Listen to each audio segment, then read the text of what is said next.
Welcome. My name is Sandy Pellerano. I'm the director of the Wholeness Program here at Principia College, where it's all about whole person well-being, from spiritual to physical, emotional, and social wellness and well-being. And everything that I do and run has to do with those different dimensions. And so joining me today on the panel are some of my students who joined me on a spring break trip to Miami. And I'll just have our students introduce themselves and what they study. Hi, my name is Emma. I'm a senior here at Principia College, and I'm a history major. Hi, my name is Victoria, and I'm studying business and theater. Hi, my name is Avery Smith. I'm a senior here and I study educational studies, and I'm going on to get a master's in dispute resolution.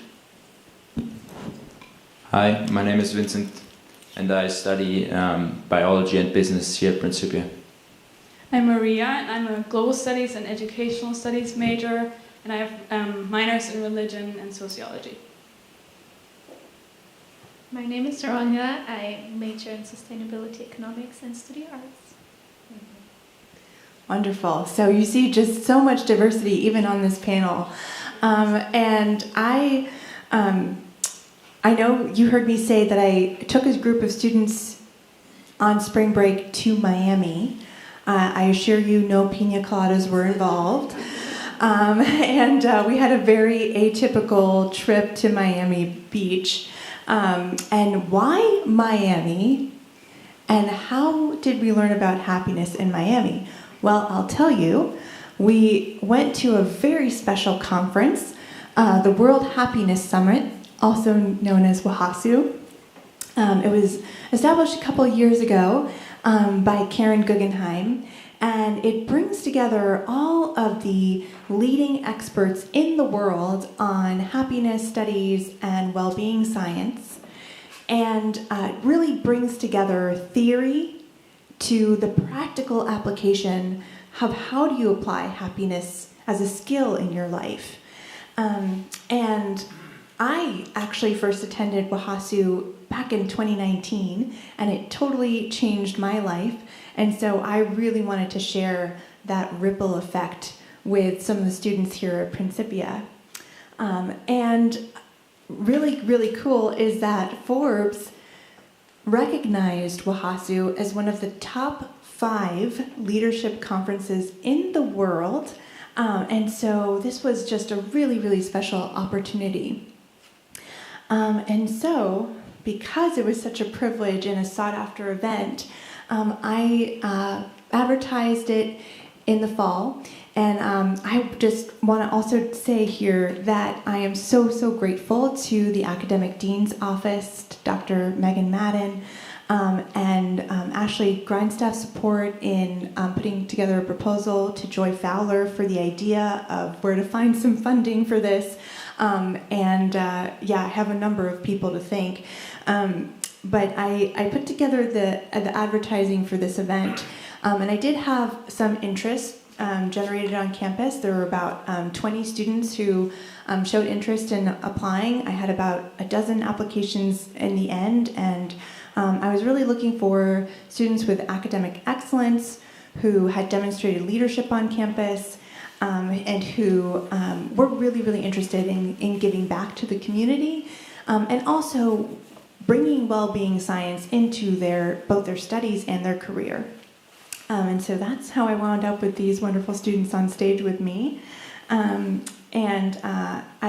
just want to quickly mention, I would be remiss if I don't also thank Ginger Emden for her support as our Christian Science practitioner over the week that we were there. Her metaphysical support was truly felt. And I also want to just extend a welcome to anyone who's joining us on live stream. I know I have a number of friends and colleagues who are joining us, and so I want to just say thank you for taking the time to be with us tonight. All right, the challenge for me is going to be remembering what is on the screen behind me, so we'll see how that goes. All right, so yes, we arrived at WHASU, all of us, and of course I want to thank Karen Guggenheim and her team for helping us get wonderful prices for tickets and everything, we took a lot of pictures. Don't worry, we will not share all the pictures with you. Also, there were 41 speakers at this event. We will not be talking about all of the speakers either tonight, so we are going to start with Dr. Arthur Brooks, who is a professor at Harvard Business School and the Kennedy School. He's co-authored a book with Oprah Winfrey. He has a beautiful relationship with the Dalai Lama. He's a devoted Catholic. And it's just some of the few reasons he's a pretty amazing person. And so I'm going to stop talking and let the students share what insights they gleaned from his talk. So I'll start with you, Avery. What was Arthur's definition of happiness, and what did you love about the way that he framed mental health, and anything else you want to share from his talk? Sure. Thank you so much, Sandy. I just want to say thank you so much for bringing us on this trip. It's really been so impactful in the time that I've been back, and just approaching everything has been so different. And it's been really helpful. Arthur's definition of happiness, I think he opened up with just extending the question of what is happiness, and I just started thinking about it, and I'm like, I don't know. I feel like I felt it. I feel happy sometimes, but I don't know what happiness is, and I wasn't alone in that. That's a common feeling, and Arthur really broke it down into 3 sections, and that is happiness is enjoyment, satisfaction, and meaning. And all 3 of those combined equals happiness. It sounds really simple. In practice, it's not necessarily simple, but breaking it down in that simple way is just really helpful to digest. And misery and unhappiness comes from one of those sections missing in your life. And so just breaking it down to those 3 sections to focus on is really helpful to just move that happiness forward. And I know you really enjoyed one of his metaphors about how framing mental health, the dial thing. Yes. You want to talk about that? Yeah. Personally, I have felt like I have dealt with depression and anxiety, and I feel like a lot of people can agree that it's a very alone feeling. You feel like you're...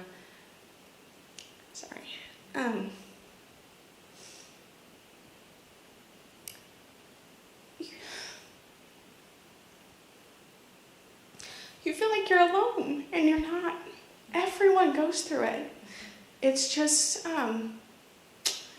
it's this dial that, like, everyone has this ability to be depressed or to be anxious, and it's just about, is it turned up or not? And that was really comforting, and it really normalized that for me. And Arthur said if people weren't sad or weren't scared, that would be a problem, because those kinds of emotions, these positive and these negative emotions, they're there for a reason. Like, our negative emotions, you might think are bad, but they're not. Like, they alert us to danger, and they keep us safe from things that could not be good for us, and that's a good thing. And so I just really valued, like, normalizing the fact that people go through this stuff. And I think coming back to a college campus where it is really high, it's just so impactful to say that it's normal. Yeah, it is normal. I thought I was going to be the first one to cry, so thank you for going first. So I'm gonna bring it over to Emma. No. I want to highlight, we had a really, really cool opportunity with Dr. Brooks's team. We actually got to go backstage and meet him, just us, with our Build the Life You Want books. and he signed them for us, and he got to meet all of our students. Everyone had a little introduction with him, and he listened with such compassion and kindness. And the reason we got a chance to do it was because I stayed in touch with his team after meeting them at a conference that I went to in June.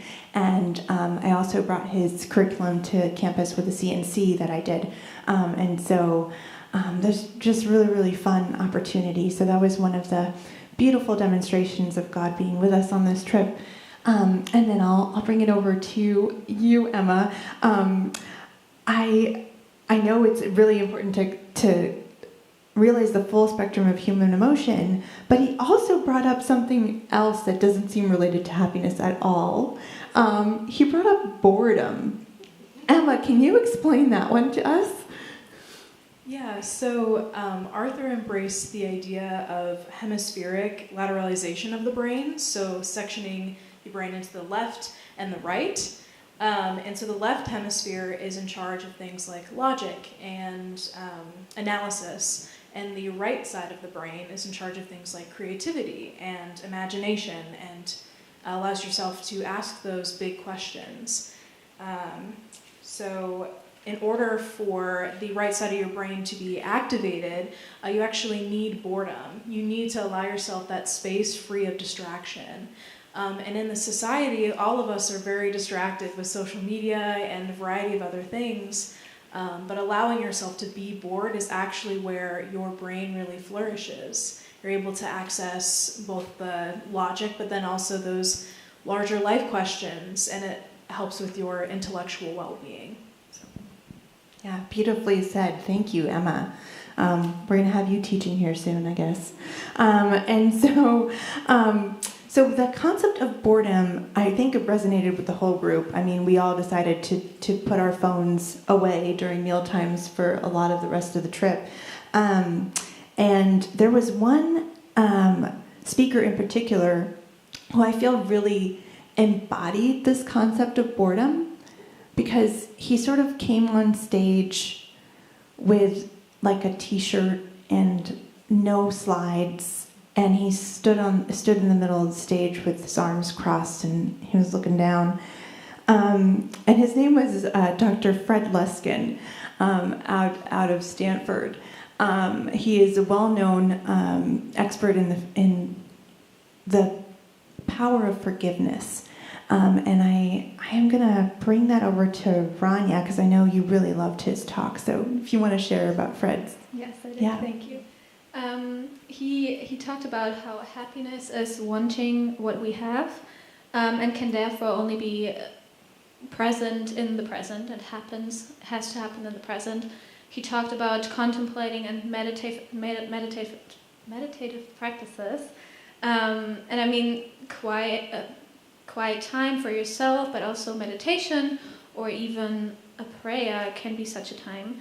And I think in a time of consumerism, and that doesn't only include material consumerism, but also virtual consumerism, what we consume in the media every single day, and I think that kind of relates back to the idea of boredom, how we can stand the idea of being only with ourselves and consuming our own thoughts and being present with our own thoughts, is really powerful, and is, I think, something that especially the younger generation of us might not be well practiced in. And he kind of picks off old ideas and contemporary ideas of Buddhism, minimalism.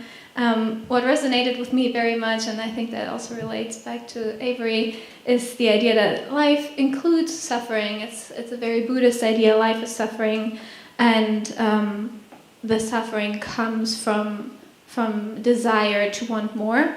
So if we want to work on something, we can work on wanting less and being happy with what we want, cherish what we want, what we have, not what we want, cherish what we have, Freudian slip, and being grateful for what we have. And I'm not a Christian Scientist, but I'm going to try to relate this back to Christian Science. I checked in with some Christian Scientists before this, so please call me out if I do something wrong, if I say something wrong. The idea that everything what we need is already there and God-given, and being aware that everything we need is there, and keeping that in mind and practicing that, I think can really maybe not even lead to a happier life, but to a very balanced and content life, and a very peaceful life.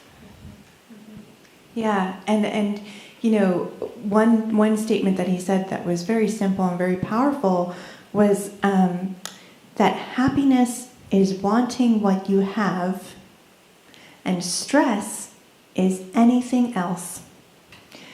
Which I know Victoria applied right away later that day. But Victoria, you had a cool interaction with Fred. Do you want to share about that?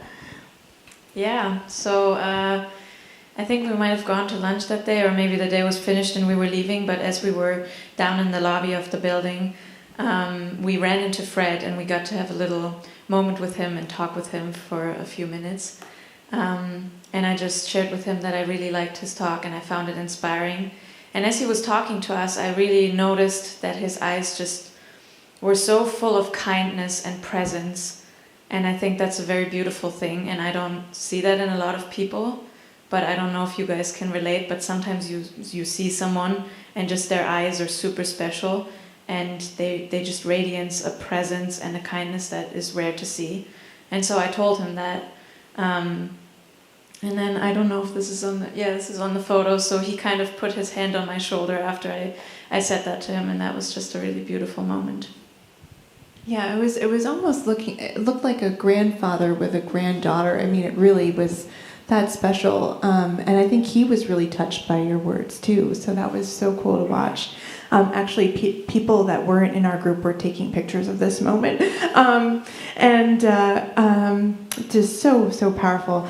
All right, so there was another heart-wrenching moment with Raj Sisodia, who spoke that first day. He's a prolific author. He's written over like a dozen books.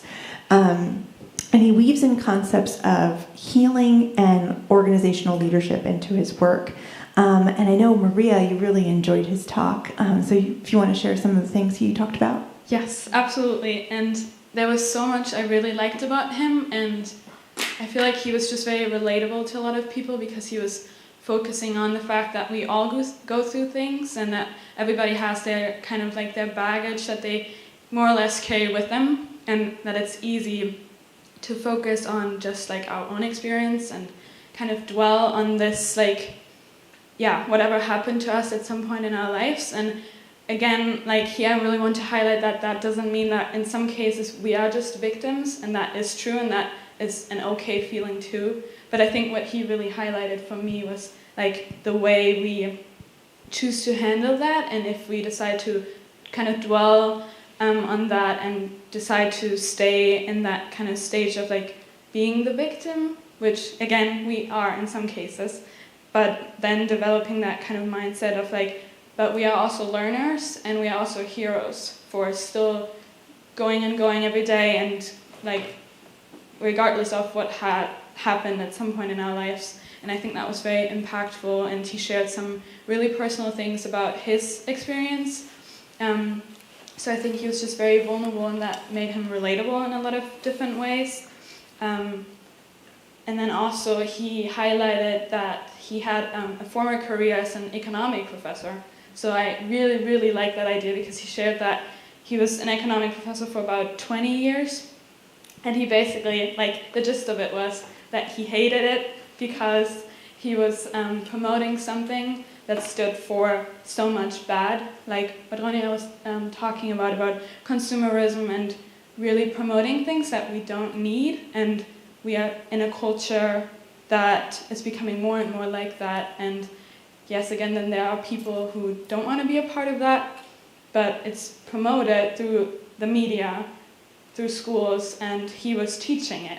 And ultimately he was referring to even things as far as like eating disorders. If all you see on the media is like things you can't eat, things you should eat, supplements and all that, that ultimately like really promote things that aren't healthy in any way, and also like can be the cause of mental health struggles. So I think that was very powerful coming from someone who was teaching a subject that was kind of standing for that, because he was highlighting how much money the US specifically pays every year for ads and just things we don't necessarily need, but I think that resonated with a lot of people in our group. Yeah. So he writes a lot about conscious capitalism and how can we do that a little bit more. But I love that you picked up on that ability to re-story, to go from seeing yourself as a victim to seeing yourself as a learner or maybe even a hero, and how can you maybe lead someone else who has gone through something similar. Thank you for bringing. There's just so much richness in all these talks. It led to so many interdisciplinary conversations. Don't worry, I won't steal your thunder. But we're going to dial it back to the practical. So, Vincent, can you share some of what was said in Dr. Cassie Holmes' talk, who's a professor at UCLA, and she shared a little bit more practical ideas. So, can you share about that? Yeah, of course. So Cassie Holmes, she talked about the idea of time poverty, and I think that's something that all of us are struggling with at some points, and I liked it a lot because it can be related to college especially quite a bit, and obviously to the work life too. And what that means basically is that you rush through the hours of the day and kind of like go from task to task, but don't take time in between to just like let yourself rest a little bit, have some meaningful moments. And and she explained that it can start in the morning already. So everyone knows that we wake up, usually we set an alarm with our phone, and then the alarm goes off, which we turn the alarm off on our phone, and then for a lot of people the first response is then to check, what news did I get, what messages, what emails, and most of us know that this can create stress and feeling rushed. We have to respond immediately to those messages or important emails, and so we start our day off stressful already, which is obviously not a good thing. And so what can help with that is that we look at time rather than the hours of the day, which can stress us out sometimes because we will say, there's so little time in the day, I have all these meetings, I have to get this done, chase task after task, and instead we look more at the years of the life, and so that can kind of shift the focus away from those little tasks and bring it more to the bigger, larger tasks, and let us also say at what times we can neglect the unimportant tasks and focus more on the important tasks. And she presented an exercise that I liked a lot, which targeted purpose. And so there was the exercise of finding your 5 whys, and then so you talk about at first you ask yourself, what do I do for work? For most of it, obviously it's clear, and for college students it could be, what job do I want to do? And then you ask yourself, why do I do that work? And then you get an answer, and then you ask yourself, why is that important to me? And then you might get another answer, and then you keep asking that questions like 3 or 4 times until you get your final answer, which is basically then your purpose in life. And if you have figured that out, life can be a lot more meaningful, and even the days that you go through sometimes chasing after tasks can be better because you look at it more as a broader view and can see, and it can inspire you to look at the purpose and look at it in a more long-term view. And I think that can benefit all of us. And instead of like looking at the task, so I have to do an email now, we can look at I'm doing this now because it's gonna improve myself, and it's gonna lead me to that purpose and goal that I have in the long term. And I think that's a really great concept. Yeah, that clarity is so powerful, being able to connect your values and your purpose and reason for being to what you're doing throughout the day, right? And going to that larger zoomed out picture of your why. And if you are struggling with that, and if you need help with that, Principia students, there are so many resources for you with coaching. There's the academic advising office. They will help you with time management, absolutely. Becky, Wendy, Josephine. And then I also offer life coaching, and all of your RCs can also help you through thinking through your tasks of the day. So just know that there are resources for you, and you don't have to feel like you have time poverty going on. All right, so we are wrapped up with the Wahasu portion of the evening, and we're going to move on to talking a little bit more about our trip holistically. And so I really, just kidding. Just kidding. Like I said, I was going to be a challenge remembering what was behind me. Victoria, we have one last speaker we did want to highlight. If you want to talk about Dr. Emma from Yale. Yeah, okay, thanks. Yeah, so Dr. Emma Seppler was also one of the speakers at the Wahasu, and I wrote down this quote for her that says, "The quality of your life depends so much on the state of your mind, not the state of your life." And I really think that's very true. She also shared this one story where she was doing some research in a country, I don't exactly remember where, but it had to do with something immoral or illegal that was going on. So she was doing some dangerous research, and as she was supposed to be on her way back to the airport to leave the country, her driver all of a sudden disappeared, and two guys showed up that were now all of a sudden supposed to take her to the airport, and they were, really big and a little bit scary, and she knew that this was not a good situation she had found herself in. But she got in the car with them anyway, because there was not really anything else she could do. And as they were driving to the airport, she just started connecting with them on a human level. And she didn't really let any fear get in her way. And she kind of just connected with them on a human level. And basically they dropped her off at the airport and told her, "This is not a safe place, you shouldn't really come back here." So it was clear that they weren't supposed to take her to the airport in the first place, but they ended up doing that because she connected with them, and they realized that our mission is not as important right now as this human life might be. And so I think this is really a perfect demonstration of what happens when you just believe in something good. And that's not to say that you should actively go out and seek dangerous situations, but if you happen to find yourself in one, I think the power of your mind and your belief and the feelings you feel in that situation can really make a difference as to what happens with the outcome. And then she was also talking about how important it is that you have a life-supporting relationship with yourself and that you have your own back. And I think a lot of us, we doubt ourselves and we don't really love ourselves, but it is so incredibly important. And it is really the first step to blessing other people's lives too.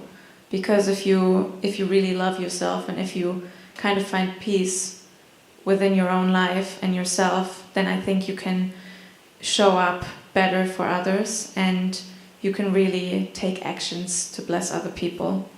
And she was also encouraging us to explore more of that childlike energy and kind of remember what it was like to be a child, because children are undoubtedly the happiest people on earth because they don't really overthink. They're just present in the moment and they just do what they want to do without thinking about it too much or without worrying what other people might think. Oh, thank you for that summary. Oh my gosh, I'm so glad we got that one in. Okay, so now we are going to do the overview of the trip based on Dr. Talvin Shahar's model of whole person well-being, which is his SPIRE model. If you're looking at the spiritual, the physical, the intellectual, the relational, and the emotional, you are looking at that whole person. And so I thought that was a really neat way to maybe break up the trip and highlight the different portions of the trip. So I'm going to start with you, Avery, if you can talk about some of the ways we practice spirituality on the trip and some of the highlights in the spiritual realm of the trip? Yeah, thanks. Yeah. Actually, I would say that our spirituality started when we got to the airport. One of our groups had a whole bunch of issues with their flight, and they might have been delayed till the next day. And I think There was a tornado. Yes, there was a tornado. I think just keeping an uplifted thought about what was right for us. Was it right for us to be here, or was it right for us to be at this leadership conference that we have been planning to go to, and that really embodies just the qualities of God.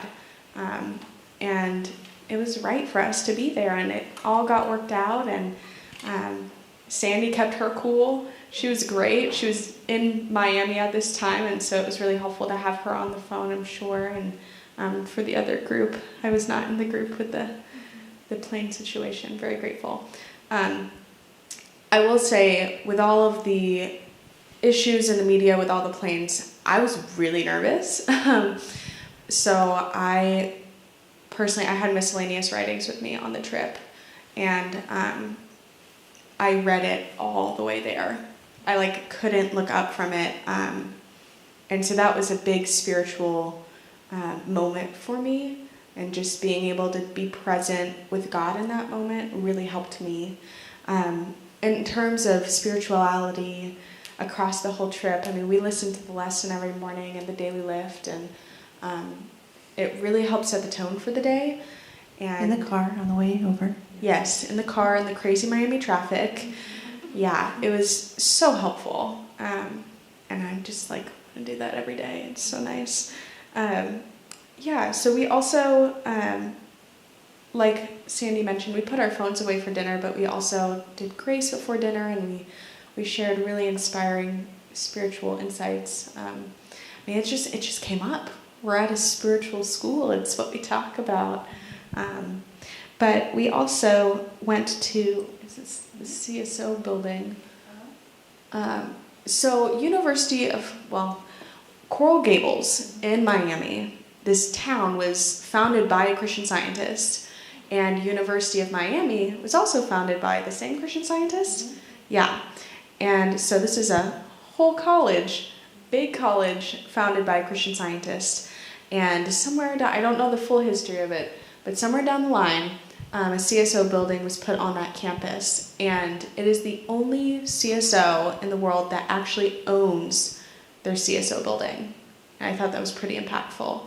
And they were gracious enough to have us over for dinner one night, and we got to meet some of the students who were in the CSO and who were participating, and it was actually really cool to see that they weren't all Christian scientists. They were people from all faiths who were interested in, communion with others, and they were very kind, and it was really nice to see everyone come together and share their perspectives. I'm going to interject for a second here. The Christian Science churches locally supplied the food, and they hosted not only the Principia group and the CSO students from University of Miami, but they also opened their doors to Happiness Studies Academy people who were local to Miami and who went to Wahasu, and some other Wahasu attendees. And so this was a whole night of several communities coming together and just having conversation and building connection, and our students got to hear how they were practicing happiness studies in their work and in their life, and everyone was just sharing a meal together, and it was just a really, really cool thing to watch. So, yeah. Yeah, and I think I just want to put that out there. I don't know if Vincent's going to talk about the super cool experience he had at the CSO building. So their CSO building not only has this great center area, it also has 2 apartments, I think. So 2 places where students can live. So it's almost like a mini Asher house in a way. And so that was really cool to see that on the University of Miami campus that Christian scientists could live in the CSO. That was really fun. Yeah, so Vincent got to stay there after the group left, so that was pretty cool. That was a good pad to be in. I'm gonna move us on though. I will just mention we stayed at a yoga retreat center So there was interfaith conversation just going on the whole time. And let's move on to physical well-being. How did we have physical wellness on this trip, Vincent? Yeah, great question. There were a lot of things on this trip that provided us physical well-being, of course. And it started first when we got to the wellness center already. It was really special because it was a yoga retreat center called the Great Mahakala. And the woman that welcomed us, her name was Jill. And you could already feel her presence and kind of her kindness, and that was really special. And she was the one that takes care of the whole house and also cooked for us, which was wonderful. And there were so many little details about the house that just made it really special. For example, there were several quotes that inspired awareness and personal attitudes, and there was it was just really inspiring. There was one that talked about negative emotions and how we as people can should not get stuck in those, and that if we think about them too much, then that shapes kind of our reality. And I liked that a lot, and it was just had a calming presence overall. And then obviously we need to talk about the food on the trip. A lot of us had a great experience with it, and a lot of us also felt really light when they ate the food, and just really good afterwards, because the food was made with so much love, and it was 100% vegetarian, and most of the times it was even vegan, but it was still a great amount of food, and you could... And organic too. And organic as well, yeah. And obviously homemade by Jill, which was really nice. Can you talk about the brownies for just one second? Yeah. I was just gonna say that. And two things that really stood out were the brownies, and there was also a dressing that that was homemade out of lemon, tahini, and several other ingredients. It was really tasty. And yeah, the brownies, for example, they were really good. I think they were vegan as well, and really chocolatey. Yeah, just great. I hope you're noticing the faces and the laughter coming from the group here. I mean, I can't make this up. The food was that good. And then what about the experiences at the beach and the boat? Mm-hmm. Yeah. So for the beach, we had time in between some of the talks, especially at lunchtime, and so then we went to the beach and had our packed lunches there and just enjoyed the time at the beach. And it was obviously, it's spring break in Miami. Most of you guys know that it's really packed, but it's still, the beaches are obviously beautiful and the water is really nice. We didn't get to go swimming during that time, just because if you're in a conference, it wouldn't make that much sense to then just jump into the water, and then get changed. But it was a great time with the sun. And then we also went on a boat ride on Monday, and it was wonderful because we had the perfect timing for the boat ride. We started when it was still bright out, but then once we were on the water and a little bit away from the city, the sun started to set, and we got to see a beautiful sunset and over the Miami skyline. And then once we returned back, we also got to see the city by night, which was wonderful, and it was just good vibes, and just a lot of good things for physical well-being overall, I have to say. I also want to interject and just talk about how many celebrities' houses that we drove by. It was actually insane. We saw Shakira's house and lots of other people's houses. Some people who are not really great on the media right now, but come talk to us later about that one. But it was really cool. Yeah, come talk to us later about anything. And then we're going to move on to intellectual well-being, right? So let's go with Emma. How did we deepen our curiosity and go deep in learning with the material and with each other on the trip? Yeah, so we had a lot of group discussions while we were having downtime at the Great Mahakala. Was it a lounge? What is it? A place. The retreat center, yeah. Retreat center, yeah. And we were able to share key takeaways, and we were really able to reflect. Also, we were able to discuss larger issues, like pressing issues for young people, just talking about it in that context, and just sharing our thoughts about that and how we can apply the things we've learned to our community back at Principia and to ourselves. We also, as we've already discussed, we've had communal meals, so we ate all together. We had to put our phones away, and so with that freedom from distraction, we were able to have really meaningful discussions about what we've learned and things like that. So, yeah. Yeah, they were interdisciplinary and interfaith, and it was amazing. Actually, Jill, there was a little window where the kitchen was, and we were in the dining room, and she would be cooking in the kitchen and sort of hang her head out to just get a glimpse of our conversation. I know that's not the right metaphor, but and then some people also went to explore Vizcaya Museum and Grounds, which is pretty cool for intellectual well-being. Okay, so relational. Are we at relational? Okay. Relational. Is that Maria? Who's it? Yes. You want to talk about? I think it was Victoria. Oh, it was Victoria. I'm sorry. We can both. Yes, share. you can both chime in on relational well-being. Yeah. No? Okay.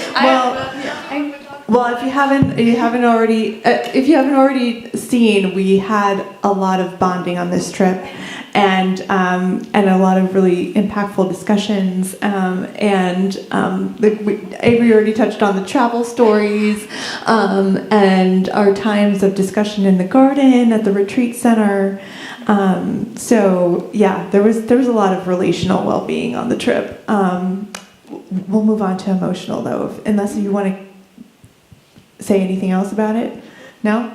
Okay. I mean, I'll just throw in, I didn't know half of these people, and I live at a very small school, and I got to know all of them so deeply, and that was just really nice to honestly be away from the college environment and connect with others is, it's special. Yeah, and I think I sounded like a broken record on the trip. I kept passing you guys and saying, I'm so proud of you. I love you. And it was because they were so caring with each other and like taking care of each other, checking in with each other, helping each other process things that were going on in the conference. And it was really amazing to watch. So, okay, let's go to emotional. That's you, Rania. Yeah, I think a lot of things that I wrote down were actually already mentioned. But I'm just going to repeat them in a slightly different form. I think the space, first of all, was really soothing. I mean, you saw a couple of pictures. I think Jill painted her entire house white from the inside. And it had the whole space, maybe that's just me, but maybe that resonates with someone, had a very calming and really soothing presence, at least to me. And a friend of mine recently told me he feels like he has slept the past 2 years but not rested, and I felt like I could really rest at this place and calm down my nervous system, which was amazing. Then we had a lot of, Emma mentioned that already, space for discussions. I feel like we were all pretty open and really caring with each other. We had time for journaling. I feel like, Sandy, you planned this trip really well. There's often, when you go, especially with Principia, if you go on trips, there's not a lot of room to process things and to have either time just with the group to just be and talk and not necessarily have a reflection, but nevertheless use that time for reflection the way that you see fitting, but also have enough time for yourself in the evenings to calm down and to rest. What else did I write down? I felt like everyone had time to be there as a group member and the space to be there and to be themselves. We were all really, I feel like we were all really empathetic and open-minded. and we were also flexible in our activities. I had a day where I cried for 2 hours because he talked about conscious capitalism, which in my opinion is a contradiction in itself. And we listened to a talk about well-being for women at their workplace, and most of the men had left the room, and I couldn't deal with that. And the group was really uplifting, and I feel like we changed the schedule a little bit so I could cry in peace. But everyone was so caring and so loving, and had shared such an understanding, and I know Emma really helped me processing this, and I think there was room for well-being and mental well-being, and I think that's often not the case, and we get stuck and spiral down in time pressure, time poverty, if we want to relate back to what Vincent said. Yeah, thank you. Thank you. Okay, so that is SPIRE, and then the whole concept of SPIRE is that you bring it all together and everything is all interconnected. So I will just leave just a little bit of room, Maria, if you want to mention any other highlight from the trip, any other thing that you want to bring up. Yeah, Vanya briefly mentioned the Wahasu women talk, and I think that was a really interesting and important topic, and I'm grateful they brought that up because they discussed the how happiness or like finding that sense of like a work-life balance for women is difficult and brings different challenges if they want to have children and still have a career. And I thought that was so important to bring up at a conference like that.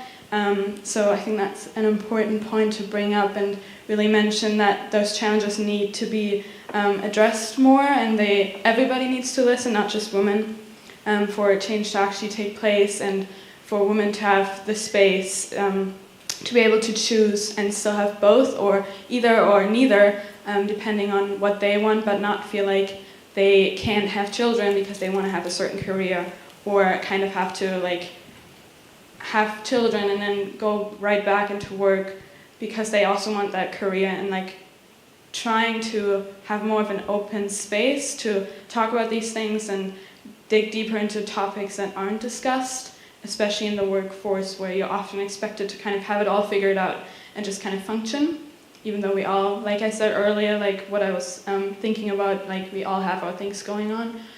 So I think highlighting that and like those topics that might not directly affect us all, but ultimately do affect us, and like creating that space, I think was really important. And then just like overall, like, yes, happiness is not a constant, and yeah, I don't know if it's realistic to strive for happiness being a constant, but it's about like enjoying that process and being present, getting to know yourself and the people around you. And then like I think all of us really learn to cherish on this trip is to like support each other and like enjoy the little moments, because I like remember so many really awesome moments on this trip that was so short if you look at it like realistically, but we all just kind of were really present and supportive and like embracing those little moments even during our busy day-to-day lives. Yes, thank you, Maria, for highlighting that really important initiative Wahasu started with Gallup, and also kind of bringing in a little bit that idea that we all need to be supportive of each other, and that happiness is really found relationally and in community. And that was the theme of the entire conference, and we really lived it, didn't we, on the trip? And so, yeah, I just threw a couple of little meme quote things up here. Happiness is direction, not a destination. It is relational. Love is in action, and hope happens when we're in community, really. And the Mary Baker Eddy quote that Avery read to us over one of our Grace times, and she shared in the chat, requested by Rania, who is not a Christian Scientist. So yeah, just beautiful how all of these concepts really resonated with everyone across the board. So yeah, with that, I think we will take your questions. Oh, let me not forget. There are so many ripple effects from this trip, and I mean, just one for me is I got to meet a professor at Oxford University who wrote a well-being handbook, and I'm definitely going to be using it in the FYE I'll be teaching in the fall. And I know there were so many other action steps that came out of this conference of projects you guys are working on. Even Avery, I know you had some ideas for the CSO after going to the CSO in Miami. Rania, you're still working on bringing healthier food to Principia with the grant you're working on. And so there's just so many ripple effects. It's really, really amazing. And I just want to thank you for coming, and we'll have time for questions. So I'm going to have my questions. Ushers come up. Thank you, Basola and Zema. And yeah, if you have a question, just raise your hand.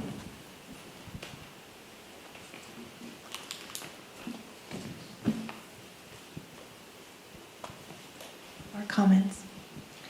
So, I'm very inspired by what you all shared. I had an awesome conference myself that was actually a lot of similar things that you were sharing. So we were doing it in Maryland and Miami. But my question was, because I was just kind of thinking of like, when I went to my conference, what I was expecting or thinking that I was going to get from it, and then what I actually ended up getting from it. And so I was just curious, as far as like before you went, what were you thinking that you might get from it, and did it end up being what you thought in the beginning? And if not, what did it end up being like, if that makes sense? Is that directed at me? All you guys. No, not just you. The students. I mean, I guess I'll start. It exceeded any expectation I could have had. But to be quite fair, it was not just my idea. I woke up on November 1st and really felt like it was God saying, check the Wahasu dates. And when I checked them and I realized that they were exactly lined up with spring break, I just knew I had to bring a group of Principia students to it. So it was a God idea, to be honest. So yeah, go ahead. Honestly, with full transparency, I didn't know how to approach this trip. I was excited, but I didn't really realize how much I was going to take from it. And I thought that, I was like, people can just give me solutions, like that may not be practical for real life. Like, I can't tell you how many think tanks will tell you just to get rid of the phone completely. And I'm like, that's not practical. Like, this is our generation. We have these phones, we work with them. And I felt like a lot of the solutions that were given were, it kept in mind our generation and how we function, and still gave us ways to remove ourselves from technology that were just so applicable. And so I think that I didn't quite think that there actually would be a ton of solutions. I thought it might just be people talking about happiness and sharing their experiences, but it was more solution based. At least that's what I got from it, and I really felt like that was important. Yeah.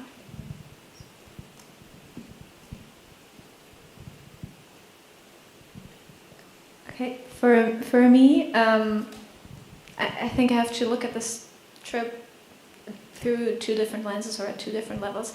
I expected something a little bit different at the conference. There were some really great speakers, and I think we really picked those speakers and presented them today.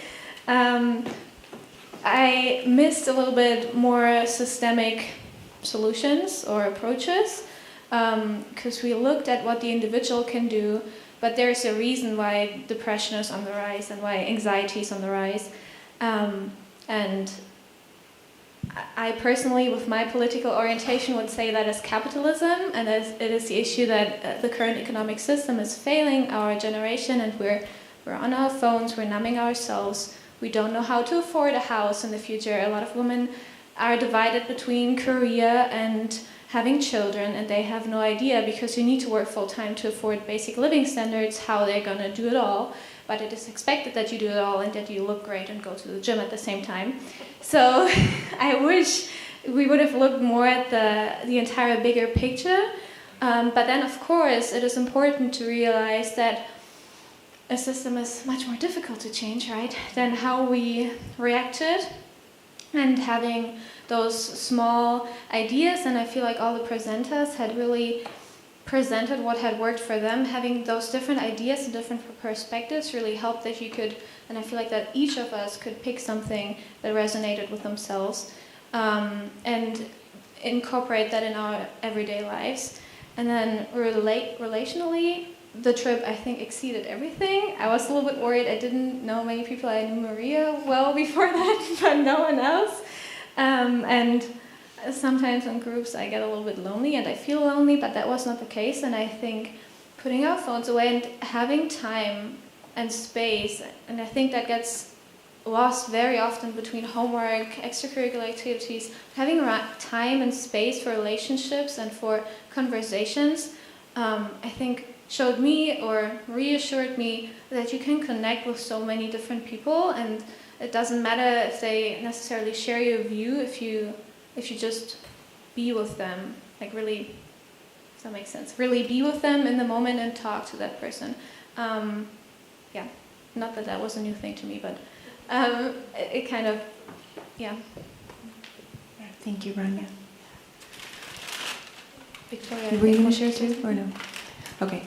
I will just say Wahasu does really focus on the you can do it at an individual level, but there is more and more talk as Wahasu has been progressing on what can we do systemically. And so there's the Wahasu Women Initiative with Gallup, and there are a number of panels where they were talking about what we could do with business. Do you guys know Hello Toothpaste? So the Hello Toothpaste founder was there, along with the head of the National Association of Mental Illness, is that right, NAMI? And they have a partnership, and they were talking about how they go about and do that. So there were little glimmers, but yeah, I understand the feeling of wanting more and to dig into that more. So, all right, any other questions? That was such a good one, Becky, thank you.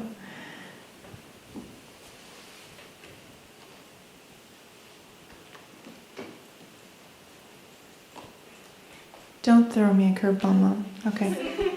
So I can't imagine a world where the Christ salvation is not the core of a person's happiness. I think you mentioned that not only happiness, but a sense of peace. Did any of the speakers, or at any point, did you explore the question of identity? Who are we? Because I think a lot of the whys that will inform our actions and our happiness and our direction are going to stem from who we are, where did we come from, where are we going, why are we here? And for me, if there is no God and Christ, I don't see how any, I'm sorry, is this a curveball? I don't see how anything really matters.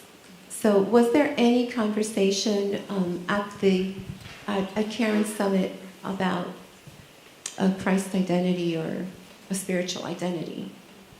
Yeah, so the very first speaker, Dr. Arthur Brooks, is actually very religious. I believe he's Catholic, right?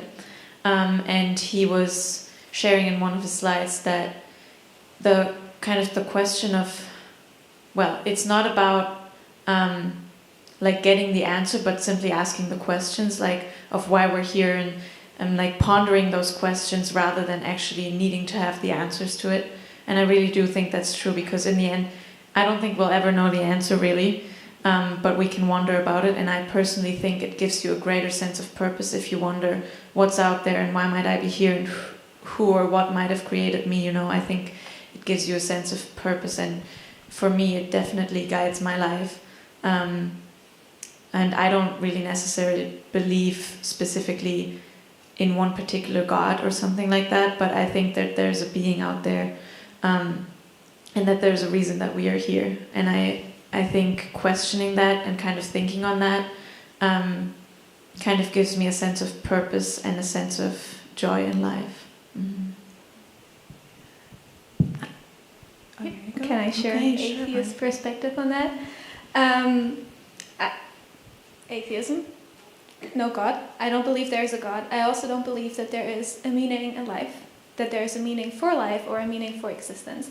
I think, and I know that's very, I'm not sure what the English term is, nihilistic, sort of, but it's, I don't think there has to be a general meaning for existence for you to live great relationships. And you can, I feel like that for me, that gives me the freedom to make out of my life what I want to make out of it. And if I want to do things with no meaning because that's what I choose to do, that's great for me. And it kind of, I don't know, it's hard to explain. It relieves me that there is nothing that I need to, not obey to, but not even a meaning that I need to find or worry about. And just because I think my existence is meaningless, my future kids' existence is meaningless, Maria's existence is meaningless, doesn't mean I don't think that there is no meaning personally for me in our relationship or in my relationship with other people. And I still can care deeply about things and about relations, about living beings, non-living beings, and nature. But that doesn't mean for me that there's a reason for that existence. If that makes sense. Yeah, that was great. Thank you. I will say for the Wahasu conference, it's very grounded in how do we live as better humans in the world. And while speakers do bring in sort of those more existential questions, I think the conference itself is designed to help you find the meaning in relationship to other people and in service to the world. And I think that that's the focus. Do speakers bring up spirituality? Sure, they do. But it's definitely not a focus of the conference. So thanks for that question, Mom. But yeah, any other questions? Not to Camille, you're not allowed anyway, sorry.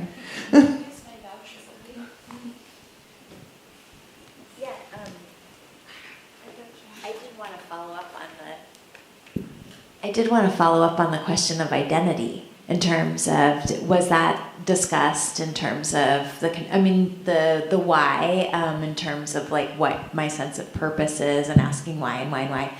But even just thinking about identity and how that relates to happiness. Was any discussion about that? Can you define identity, maybe for that purpose? Great question. This is what it was like. That's awesome. This is why Jill couldn't cook for us. She was trying to understand. Who am I? Yeah, the question of who am I, who do I want to be? I can take this. Something Arthur talked about, which Emma touched on with boredom, was that at least for our generation, well, he looked at a graph of depression and anxiety growing. It started like 2009. steeping up at like 2009. Yeah, Is that around. what it was? Yeah, just before COVID or so, a little bit, no more than that. No, it was like 2009. I'm Yeah, 100% 2009. sure. Late 2009. I'm thinking like When maybe he left after the academia. economic crash of 2008. Okay. Like I'm thinking that might have been part of it, but also this is when technology became really prominent in our lives. And touching on that boredom question, when we're bored, we explore those questions. We explore the questions of who am I? What is my purpose in life? What is life? You know, do I believe in God? All of these questions we explore when we're bored. And when we get uncomfortable with those questions, which is all the time, I mean, asking myself, who am I? That is so uncomfortable because I don't know yet. Like, I'm just figuring this out and coming into myself, and I'm still figuring stuff out. And when that gets uncomfortable, I grab this and I look at this to self-soothe, and we all do it. And so that question of identity is really difficult for our generation because we constantly are self-soothing and we're never getting to an answer because we're so scared of it. And so that, to me, was like, okay, I've got to be bored a little more. I've got to figure out who I am so that I'm secure in myself, so that I, don't feel weird when I'm bored and thinking about all these crazy life questions. So yeah, that was a really good graph, because he showed that in 2009, that's when the sense of meaning started going down for a whole generation, which is why depression was going up for a whole generation. And so that was one of those 3 components of happiness, right, that he talks about. And so that is kind of looking a little bit more macro at a data level to start addressing some of the systemic questions, right? Of what's going on? Why are people so unhappy nowadays? Well, we've gotten away from the question of meaning. We've gotten away from places where we discuss meaning. And so, yeah, we need each other, and we need places where we talk about philosophy and meaning and faith. If I want to add to that, I'm not sure if the exploration of your own identity is necessary to find happiness. I think those 2 things can kind of coexist. They don't necessarily contradict with each other. If you don't know who you are, I think you can still find bits of happiness. Yeah, I think Arthur would say you get outside of yourself. I mean, he talked about we need to stop talking about self-care Sundays and start talking about other care, and be more other-centric. So yeah, getting away from navel gazing and kind of focusing on other people. How do I serve them? How do I make Avery happy? What lights Avery up? That's going to bring you more closer to your own center and your own sense of love, because it's reciprocal, right? And that's such a concept from Mrs. Eddy, love being reflected in love, right? So, any other questions? I have a question. Can I ask? Okay. So at the beginning, you kind of mentioned that one criteria why you were like selecting the people who went on the trip is they're willing to give back to the community. So I was thinking like how each of you think that you bring back to Principia after like participating to WHASO.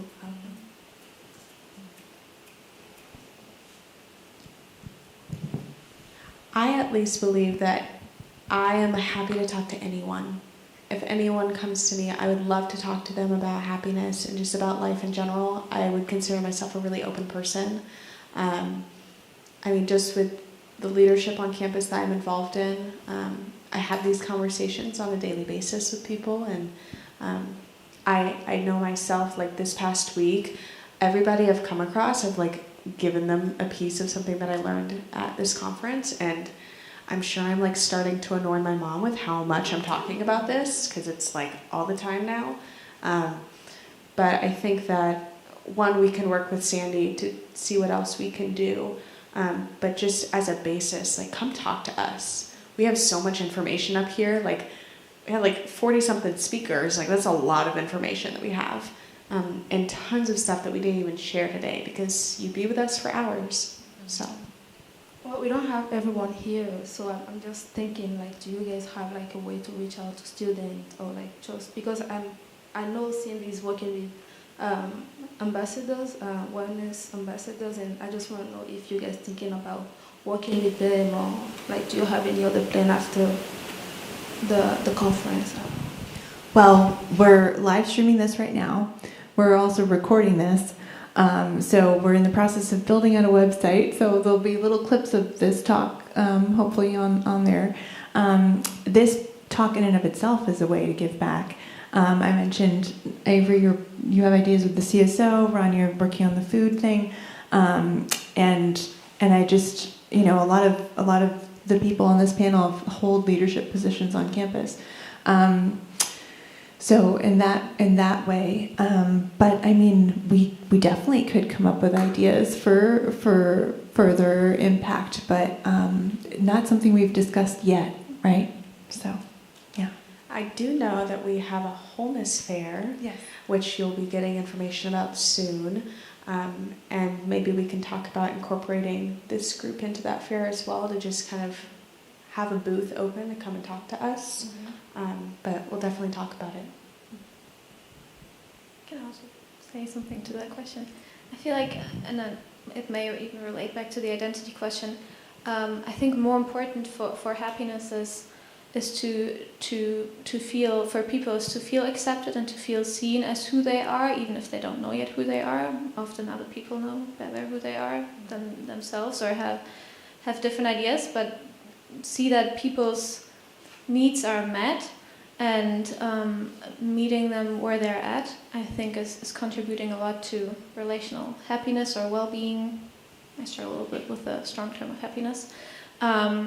But to see that we meet the needs of our community, and for me, that means like applying to a grant and supplying period products for dormitories, or applying for a grant and have a project together with Madara and Brian to implement vegetarian and vegan food options at dining, to make food that literally everyone can eat, and not only people who eat omnivore. And I think actions don't necessarily need to be that big, but like be conscious of the needs that other people have, physically, mentally, and to be present with people. Speak up in a friend group when someone feels uncomfortable. I think those are really important things, and being aware of how important relational happiness is, and how important mental well-being is, and how really we with our everyday actions can affect that is something that I, for myself, and I think probably everyone from this group, is taking back, and again leaving room for relationships and taking time for relationships. I think that is the perfect way to end. Leaving room for relationships and time for relationships. That is a happy life. Thank you so much for coming.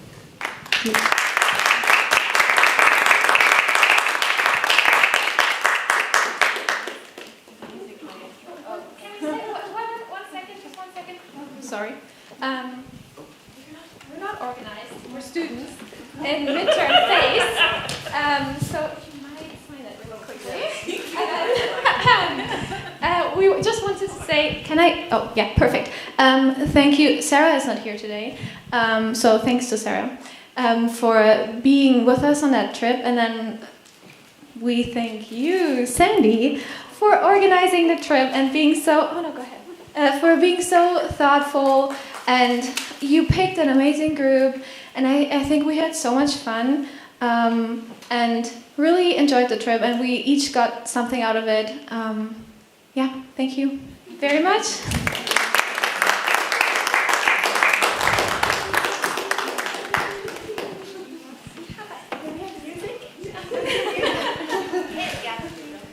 And then Avery has your card.